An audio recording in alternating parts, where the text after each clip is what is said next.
కర్నూలులో జరిగినటువంటి బస్ సంఘటన దురదృష్టకర సంఘటన చాలా బాధ కలిగింది. ఉదయాన్నే మృతులందరికీ సంతాపాన్ని తెలియజేస్తా ఉన్నాం. తెలంగాణ ప్రభుత్వం పక్షాన గౌరవ ముఖ్యమంత్రి గారు కూడా ఈ అంశం పట్ల వివరాలు తెలుసుకోవడం జరిగింది.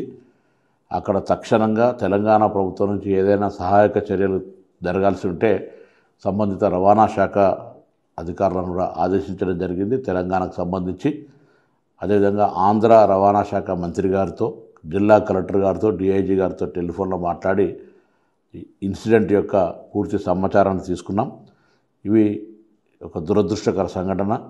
దీని పట్ల భవిష్యత్తులో, ఎందుకంటే హైదరాబాద్ వయా ఆంధ్ర, కర్ణాటక వయా ఆంధ్ర, హైదరాబాద్కు రోజు వేల మంది ప్రయాణం చేసే ఈ యొక్క బస్సు వ్యవస్థలో అన్ని రకాల చర్యలు తీసుకోవడానికి ముగ్గురం ట్రాన్స్పోర్ట్ కమిషనర్ తొందరలో సమావేశమై తదుపరి ఇటువంటి ఇన్సిడెంట్ జరగకుండా తీసుకోవాల్సిన చర్యలను తీసుకుంటాం. ఉదాహరణకు తిరుపతిలో ఘాట్ రోడ్ ఎక్కేప్పుడు ఎంత సమయం తీసుకుంటుంది, దిగేప్పుడు ఎంత సమయం తీసుకుంటుందో ఎంట్రీ ఎగ్జిట్లో రికార్డ్ చేస్తారు. ఇక్కడ కూడా హైదరాబాద్ నుంచి బెంగళూరుకి వెళ్ళినా, హైదరాబాద్ నుంచి తిరుపతికి వెళ్ళినా, హైదరాబాద్ విజయవాడ, రాజమండ్రి, వైజాగ్లోకి వెళ్ళినా ఇటువంటి నిబంధన తేవడం ద్వారా స్పీడ్ లిమిట్, యాక్సిడెంట్ నివారించే హక్కు ఉంటుంది.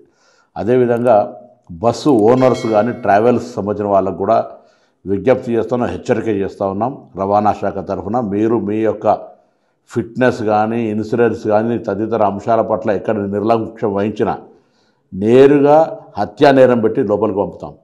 జాగ్రత్త అని చెప్తా ఉన్నాం.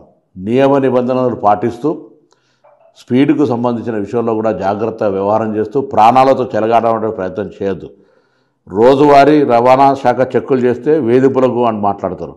ఇవాళ ఇటువంటి సంఘటనలు జరిగినప్పుడు వాటికి సంబంధించినటువంటి క్లారిఫికేషన్ దొరికే పరిస్థితి ఉండదు. ఇలా ఏది ఏమైనా బస్సు ఒడిశాలో రిజిస్ట్రేషన్ అయింది, హైదరాబాద్ నుంచి బెంగళూరుకి వెళ్తూ ఉంది. అర్ధరాత్రి మోటార్ సైకిల్ బస్ కిందకి వచ్చి ప్రమాదం జరిగింది.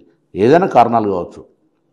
తప్పకుండా వీటి పట్ల సంబంధిత గౌరవ ఆంధ్ర మంత్రి, కర్ణాటక మంత్రి, నేను తప్పకుండా దీన్ని కూర్చొని ఏం చేయాలనే ఆలోచన కొద్దీ భవిష్యత్తులో సంఘటన జరగకుండా చర్యలు తీసుకుంటాం. మృతులకు మా సానుభూతి. తప్పకుండా ఎటువంటి పునరావాస చర్యలు, అక్కడ అన్ని చర్యలకు సంబంధించి తెలంగాణ ప్రభుత్వం తరఫున ఆంధ్ర ప్రభుత్వానికి పూర్తిగా సపోర్టివ్గా ఉంటుంది. ప్రమాదం నుంచి బయటపడ్డ వాళ్ళందరికీ కూడా ఇప్పటికే ప్రాథమిక సమాచారంలో అన్ని రకాల చికిత్స, దాని తదుపరి అన్ని చర్యలు తీసుకుంటూ ఉన్నారు. కాబట్టి మరొకసారి తెలంగాణ ప్రభుత్వం తరఫున సంఘటన పట్ల దిగ్భ్రాంతిని వ్యక్తం చేస్తూ మృతులకు సంతాపం